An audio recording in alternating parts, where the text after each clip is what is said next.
പുതിയൊരു വീഡിയോയിലേക്ക് എല്ലാവർക്കും സ്വാഗതം. ഇന്നത്തെ വീഡിയോയിൽ നമ്മൾ ചെറിയൊരു ഫോൾട്ട് ഫൈൻഡിങ് ആണ്, ഒരു റിപ്പയറിംഗ് ടിപ്പാണ്. അപ്പോൾ ഇതൊരു ആംപ്ലിഫയർ ആണ്, 5.1 ആംപ്ലിഫയർ ആണ്. അപ്പോൾ ഇതിനകത്ത് 5.2 ആംപ്ലിഫയർ ആണ്, 2 സബ് വൂഫറും 5 ചാനലും. അപ്പോൾ അതിനകത്ത് ഒരു ചെറിയ പുക വന്നു, ഒരു വാസനയും പുകയൊക്കെ പാടെ വന്നിട്ട് ഒരു സൗണ്ടും കേട്ടു.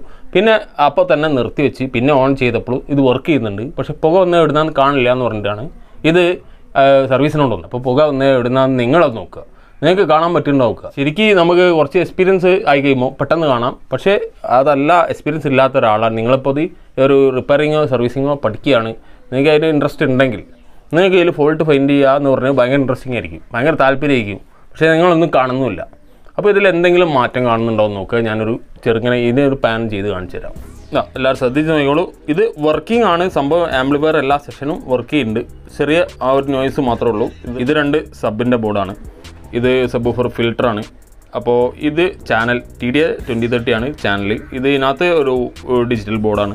2 സബിനുള്ള സെപ്പറേറ്റ് റെക്ടിഫയർ ഉണ്ട്. പിന്നെ 12 വോൾട്ട് ഒരു സെപ്പറേറ്റ് സപ്ലൈ നമുക്ക് TDA 2030 ആ ബോർഡിന് വേണ്ടിയിട്ടുള്ളതുണ്ട്.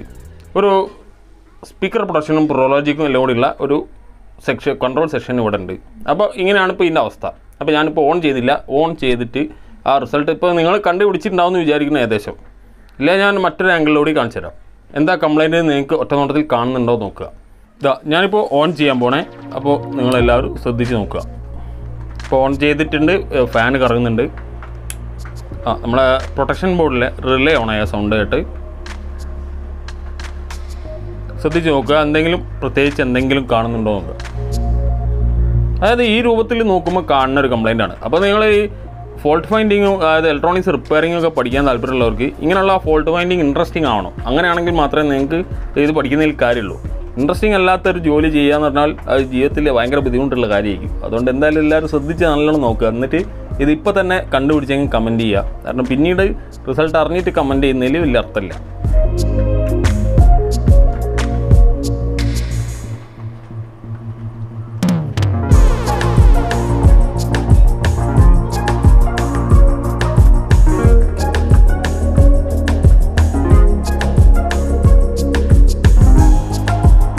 അപ്പോൾ കണ്ടുപിടിച്ചെങ്കിൽ നിങ്ങളിപ്പോൾ തന്നെ കമൻറ്റ് ചെയ്തിട്ടുണ്ടാവും വിചാരിക്കുന്നു. അപ്പോൾ ഞാനെന്ത് ചെയ്യുക, നമ്മൾ കപ്പാസിറ്റേഴ്സിലേക്കുള്ള വോൾട്ടേജുകൾ ചെക്ക് ചെയ്യാൻ പോകുന്നു.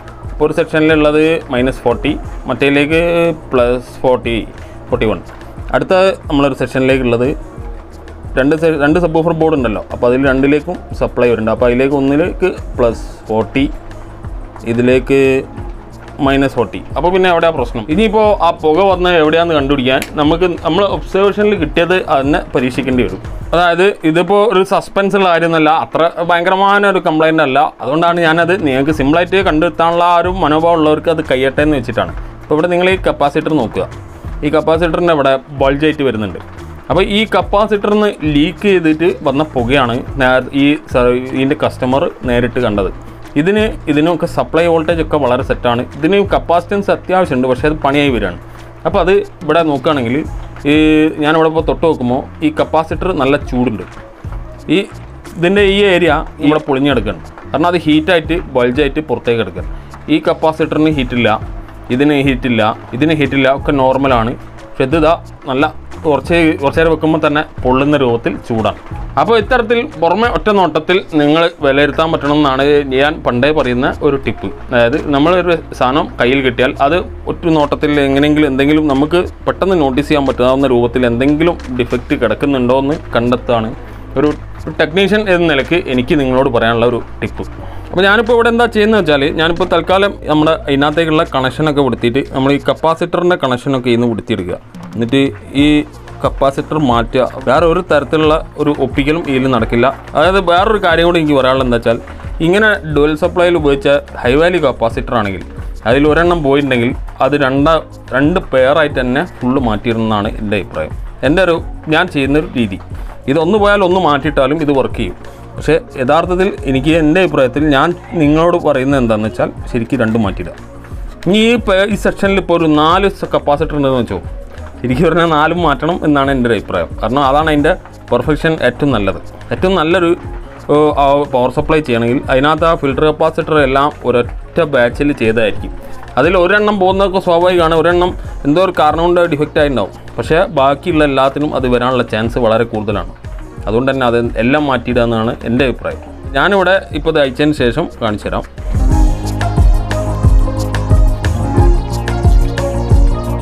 അപ്പോൾ കണക്ഷൻസ് മൊത്തം അയച്ചു, ഡീസോൾഡർ ചെയ്തു. നമ്മളിപ്പോൾ ഈ കപ്പാസിറ്റർ ഇവിടെ ഗ്ലൂ ചെയ്താണ്, അത് അവിടെ നിന്ന് അയച്ചെടുക്കുക. അപ്പോൾ ഇതാണ് അവസ്ഥ. ഇത് കണ്ട അവസ്ഥ. ഇതിൻ്റെ ഉള്ളിൽ ഇത് കുലുങ്ങുന്നുണ്ട്, ഇതിൻ്റെ ഉള്ളിലുള്ള അത് വിട്ട് കിടക്കുകയാണ്. ഇതിനകത്തുനിന്ന് ഇതിൻ്റെ ഉള്ളിലുള്ള ഡയലക്ട്രിക്ക് കുലുങ്ങി കളിക്കുക. അപ്പോൾ ഇവിടെ നോക്കിയാൽ കാണാം ഇത് ഫുള്ള് പണിയായി കിടക്കുക. അപ്പോൾ നല്ല ഹീറ്റായിട്ടുണ്ട്. ഞാനിവിടുന്ന് ഇപ്പോൾ അത് ചൂടാറിയതുകൊണ്ടാണ് എനിക്കിങ്ങനെ തൊടാനൊക്കെ പറ്റുന്നത്.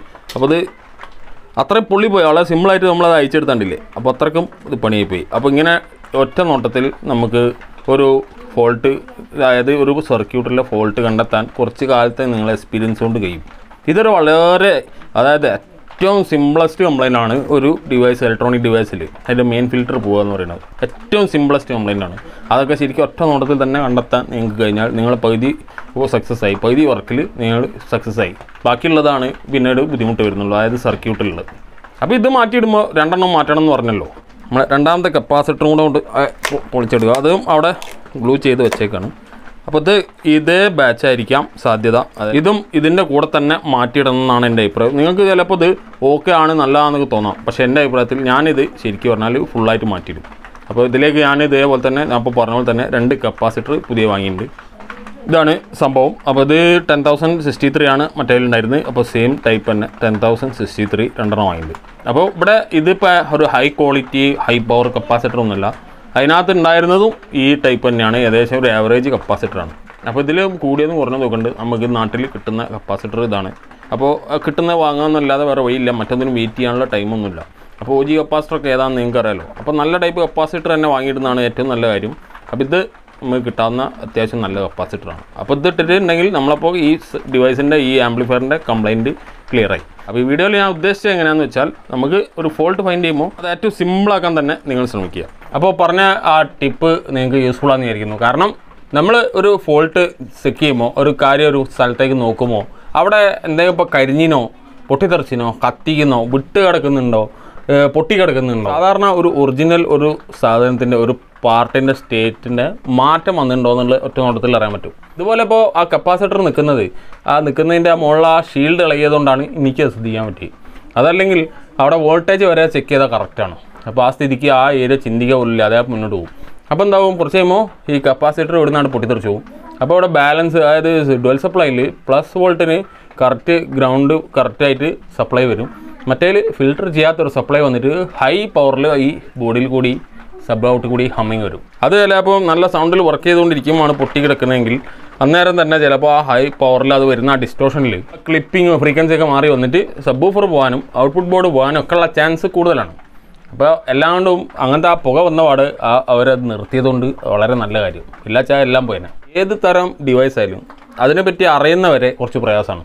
അതിനെപ്പറ്റി അറിഞ്ഞ് എക്സ്പീരിയൻസ് ചെയ്ത് മനസ്സിലാക്കി വരുമ്പോൾ നമുക്ക് കാര്യങ്ങൾ കൂടുതൽ ഫാസ്റ്റാവും, കൂടുതൽ സിമ്പിളാവും. അപ്പോൾ അതിന് ഇപ്പോഴേ നിങ്ങൾ ഒബ്സർവേഷൻ തുടങ്ങിയാലേ അത് അപ്പോഴേക്ക് നല്ലൊരു സ്കില്ലായി നിങ്ങൾക്ക് കിട്ടുള്ളൂ. ഞാൻ ഭയങ്കര എക്സ്പേർട്ടാണെന്ന് ഞാൻ ഇതുവരെ പറഞ്ഞിട്ടില്ല, ഇനി പറയില്ല. എനിക്ക് അറിയുന്ന കാര്യങ്ങൾ ഇതിൽ പറയാം. അപ്പോൾ വലിയ വലിയ ഗെയിം കളിക്കുന്ന ആളുകളൊക്കെ എക്സ്പേർട്ടീസ് എന്തായിരിക്കും, അപ്പോൾ അതാലോചിച്ച് നോക്കുക. അപ്പോൾ നമ്മളൊക്കെ ചിന്നത് ഇങ്ങനെയൊക്കെയുള്ള സിമ്പിൾ കാര്യങ്ങളാണ്. അപ്പോൾ ആ ഒരു സിമ്പിൾ കാര്യം മാസ് ഒരു ഡേഞ്ചറായി മാറും ഇത് ശ്രദ്ധിച്ചില്ലായിരുന്നെങ്കിൽ. മനസ്സിലായില്ലേ? 1000 ചില്ല ചെയ്തതിന് ചിലവ്, ആ സപ്ലൈ അത് മാറ്റണം, അതിൻ്റെ പുറമെ ആ സർവീസ്, ചിലപ്പോൾ വൂഫർ പോയിട്ടുണ്ട്, അത് അങ്ങനെ എല്ലാം കൊണ്ടും ചിലവായനെ. ഇത് മാത്രം മാറ്റേണ്ട ഒരു അവസ്ഥയിൽ ക്ലിയറായി കിട്ടും. അപ്പോൾ വീഡിയോ യൂസ്ഫുൾ ആണെങ്കിൽ തീർച്ചയായും ലൈക്ക് ചെയ്യുക, ഷെയർ ചെയ്യുക, സബ്സ്ക്രൈബ് ചെയ്യുക. മറ്റൊരു വീഡിയോ കാണാം. നമുക്കിതൊന്ന് വർക്ക് ചെയ്ത് നോക്കാം, എന്നിട്ട് പോവാം. അപ്പോൾ ഞാൻ ഒരു പ്രാവശ്യം ടെസ്റ്റ് ചെയ്തു, ഒന്നുകൂടി നമുക്കൊന്ന് ഫൈനലായിട്ട് ഒന്നുകൂടി ടെസ്റ്റ് ചെയ്യാം. അപ്പോൾ ഇവിടെ ഡിജിറ്റൽ ബോർഡാണ്, ഒരൊറ്റ കൺട്രോൾ നോബ് പോലും ഇല്ല, ഫുൾ ഫങ്ഷൻ. ഈ ഇവിടെ ബട്ടൺസും ഉണ്ട്, ഫുൾ റിമോട്ടുമാണ്. നമ്മളൊരു USB പാനലും ഉണ്ട്, അത് മാത്രമേ ഫ്രണ്ട് പാനലിലുള്ളൂ. നല്ല തരത്തിലുള്ള ഒരു സെറ്റപ്പാണ്. അപ്പോൾ നമുക്ക് ലേശം വോളിയം കൊടുത്തു നോക്കാം.